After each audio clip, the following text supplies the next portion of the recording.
Well, we were living in Northern Ireland at the outbreak of the last war. The authorities decided to evacuate all the children. When I arrived at this farm, they weren't really ready for me, so they hadn't got a bed. So I had to share a bed with a farmer's daughter who was about 40 years old with a black moustache.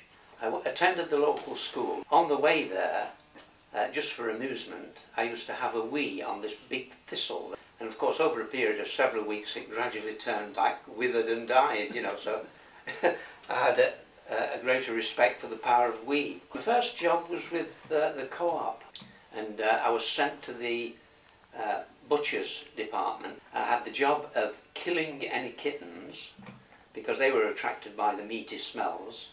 During the sausage making, we used to prepare this paste, and I used to make it into little balls and put them on the windowsill to dry, and then myself and this other lad used to fire at youths waiting in the bus queue on the other side of the road.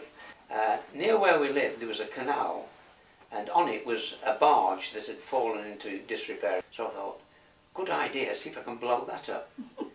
So I made this large bomb in a biscuit tin and put it on board. All of a sudden there was this mighty whoosh and bang, and bits of wood flew everywhere. It was after the war, and the GEC were manufacturing telephone exchangers, and they wanted staff to install them. So I came down to Coventry, and it was a 6-month course, and at the end of the course they sent us all to different locations.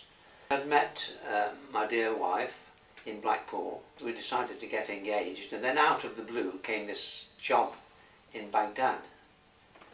So I left, it must have been about 4-5 months after we'd met, really, and I had a great time there, did a lot of exploring round, and it was a totally new experience for me. I was able to take the family to Nigeria, and the arrangement was you did 1.5 years there, and then you had 3 months leave, then you did another 1.5 years, and then you had another 3 months leave.